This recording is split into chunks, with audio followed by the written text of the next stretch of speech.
Bien-aimés, dans l'amour de notre Sauveur et Seigneur Jésus-Christ de Nazareth, nous sommes dans l'émission Tout est possible à celui qui croit en Jésus-Christ de Nazareth. Tout de suite là, nous avons votre message que nous allons vous présenter, donc voici le sujet. Un amour sincère. Nous allons vous parler d'un amour sincère. En tant que serviteur de Dieu, en tant que fils de Dieu, en tant que une personne qui a été appelée par le roi des rois, vous devez être animé par cet esprit-là, dans lequel on trouve un amour sincère. Dans les livres que Paul avait écrit aux Corinthiens, chapitre 2, verset 6, 4, on saute au lieu aussi, verset 6. La Bible nous dit ceci. Mais nous nous rendons à tous égards recommandables comme serviteurs de Dieu par beaucoup de patience dans les tribulations, dans les tristesses et dans les calamités. Le verset 6 nous dit ceci. Par la pureté, par la connaissance, par la longanimité, par la bonté, par un esprit saint et par une charité sincère, par une charité sincère. Il existe plusieurs sortes de charité bien-aimées dans le Seigneur qui est en train de me regarder à ce moment-ci. Mais Dieu m'a envoyé pour vous dire que dans votre cœur, dans votre esprit, vous devez avoir un amour sincère, une charité sincère. Maintenant, à quoi consiste une charité sincère? Là, j'ai le devoir de vous expliquer afin que vous connaissiez, vous compreniez, afin que vous puissiez comprendre un amour sincère ou bien une charité sincère. Bien aimé, dans la première lettre que Paul avait écrite aux Corinthiens, chapitre 13, verset 3, la première lettre que Paul avait écrite aux Corinthiens, chapitre 13, verset 3, là la Bible nous dit ceci. Et quand je distribuerai tous mes biens pour la nourriture des pauvres, et quand je livrerai mon corps pour être brûlé, si je n'ai pas la charité, cela ne sert de rien. Ah, là, nous allons comprendre une chose. Donc, vous pouvez donner tout ce que vous avez et que vous n'avez pas la charité. Là, tout ce que vous faites devient annulé. Donc, le fait de donner ne veut pas dire que vraiment que vous avez l'amour sincère.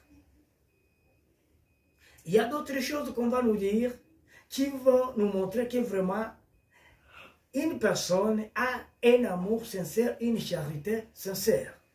Vous pouvez donner alors que vous n'avez pas un amour sincère. Cela veut dire que dans cet amour-là, il y a de l'hypocrisie. C'est pourquoi nous allons vous donner un autre verset, là où on nous donne des points qui caractérisent une personne qui a un amour sincère. Dans la première lettre que Paul avait écrite au Corinthiens, chapitre 13, versets 4 et 5, là on nous donne des points qui montrent une personne qui a un amour sincère. La Bible nous dit ceci dans la première lettre que Paul avait écrite au Corinthiens, chapitre 13, versets 4 et 5. La Bible nous dit ceci, la charité est patiente. Celui qui a un amour sincère a toujours eu de la patience. Là, la Bible nous dit que la charité est pleine de la bonté. Une personne qui a un amour sincère, c'est une personne dans laquelle on trouve une bonté. Ce verset-là nous dit ceci aussi, que la charité n'est pas envieuse. Cette personne-là n'a pas toujours été animée par un esprit de cupidité. Il n'a pas d'envie en lui. Une cupidité. Et la Bible nous dit que la charité ne se vante pas. Et elle n'est pas enflée d'orgueil. Elle ne s'enfle point, elle ne s'en fait point d'orgueil. Elle n'est pas enflée d'orgueil. Cette personne qui a cet amour-là, sincère, dans cette personne, on ne trouve pas quoi? On ne trouve pas de l'orgueil. Le verset 5 nous dit ceci. Elle ne fait rien de malhonnête.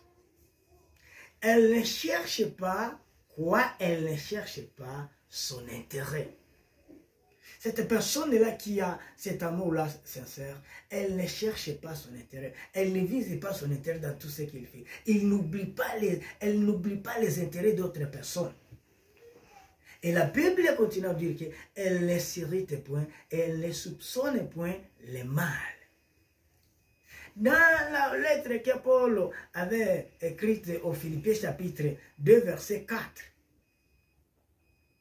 la Bible nous dit ceci, que chacun de vous, au lieu de considérer ses intérêts, il considère aussi les intérêts des autres. Il ne faut pas tout simplement considérer vos intérêts bien-aimés dans vos affaires commerciales, là où vous travaillez, là à l'église, dans votre famille. Il faut aussi considérer les intérêts d'autres personnes. Voilà un amour sincère, c'est un amour dans lequel on ne trouve pas quoi? Les activités ou bien les opérations de chercher ses intérêts. Cette personne-là, qui a un amour sincère, on ne trouve pas en elle une quoi? On ne trouve pas une hypocrisie. La recherche de ses intérêts. Il considère aussi les intérêts d'autres personnes. Nous allons vous donner un modèle. Notre modèle, c'est Jésus-Christ. Nous allons vous parler des choses qu'il avait faites là, c'est la croix, bien-aimée. Dans le livre d'Ésaïe, chapitre 53, verset 4 jusqu'à 5. Nous allons vous dire ce que Jésus-Christ avait fait là-bas, qui nous montre vraiment que Jésus-Christ, dans tout ce qu'il avait fait, il visait l'intérêt d'une foule de gens, de plusieurs personnes. Et c'est ce que nous aussi, ces enfants, nous devons faire. Là, la Bible nous dit ceci, dans Ésaïe chapitre 53, verset 4 jusqu'à 5. La Bible nous dit ceci. Cependant, ce sont nos chars, nos souffrances qu'il a portées. C'est de nos douleurs qu'il s'est chargé. Bien-aimé, Jésus-Christ a porté nos souffrances. Imaginez-vous quelqu'un qui s'est donné l'amabilité de porter la souffrance d'une multitude de personnes. Et la Bible, toujours dans le verset 4, nous dit ceci. Nous l'avons considéré comme puni, frappé de Dieu et humilié. Il s'est chargé de nos douleurs. Combien de personnes allez-vous trouver ici sur la terre qui peut se donner l'audace de se charger des douleurs de d'autres personnes? Pas mal de personnes visent toujours leurs intérêts, leurs propres intérêts, les intérêts de leurs frères, les intérêts de leurs sœurs, les intérêts des membres de leur famille. Et c'est le verset 5 nous dit ceci. Mais il était blessé pour nous.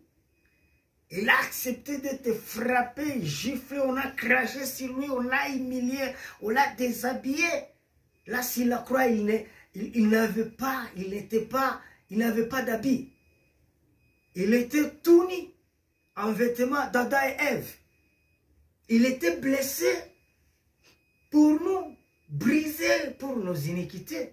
Et la Bible nous continue à dire dans ce verset-là, les châtiments qui nous donne la paix est tombé sur lui. Il a accepté de souffrir pour que nous soyons dans la paix. Et la dernière phrase dans ce verset-là nous dit ceci. Et par ces meurtrissures, nous sommes guéris. On l'avait injecté dans sa poitrine, dans ses côtes, avec une lance. On l'a percé. Et la lance est entrée jusque dans son cœur. La Bible nous dit que de l'eau et du sang sont sortis de ses côtes. Voilà un exemple, modèle, que Jésus-Christ nous avait laissé. Nous devons toujours viser les intérêts des autres. Ne soyez pas capitalistes, ne soyez pas vraiment égoïstes, ne soyez pas hypocrites dans tout ce que peut-être vous avez escroqué les gens, vous avez bénéficié, vous avez trouvé des bénéfices dans tout ce que vous faisiez, et vous avez pris même le bien qui ne vous appartenait pas. Vous avez détourné le bien d'autrui. Si vous avez été touché par ce message, vous devez vous repentir, bien-aimés. Nous sommes vers la fin de notre message, nous avons parlé d'un amour sincère. Et si vous trouvez en vous que vous avez toujours été cupide, vous avez toujours été avare, vous avez toujours visé vos intérêts et vous avez escroqué beaucoup de gens, vous avez pris les choses d'autrui, vous avez détourné le bien d'autrui, commencez à vous repentir. Afin que vraiment Dieu vous donne un amour sincère, que vous soyez modèle. Et si le monde entier visait les intérêts des autres, le monde serait un paradis. Nous allons prier pour vous si vous êtes repentis. Nous allons prier pour vous, pour que Dieu puisse vous pardonner. Seigneur, je prie pour toutes les personnes qui sont en train de nous suivre à ce moment-ci, que la personne qui s'est sentie coupable et qui s'est repentie soit pardonnée, soit sanctifiée par le sang précieux de Jésus-Christ, au nom puissant de Jésus-Christ, que toute personne qui est malade soit guérie. Donnez, Seigneur, toute personne qui est en train de me suivre à ce moment-ci, qui croit à ce Jésus-Christ de Nazareth. Donnez-lui toutes choses dont il a besoin, cette personne-là, conformément, Seigneur, à ta volonté. Au nom puissant de Jésus-Christ, fortifie, Seigneur, les personnes qui sont encore dans ton amour sincère. Voilà, au nom puissant de Jésus-Christ, nous avons prié ainsi. Si nous sommes vers la fin de notre message, nous terminons. Vous étiez avec l'évangéliste Esaïe qui vous a prêché depuis l'Est de l'Afrique, notamment dans les pays du Rwanda, précisément dans la capitale de Kigali. Que Dieu vous bénisse par la grâce de l'Éternel. On sera encore ensemble à travers une autre vidéo. À la prochaine fois. Ciao.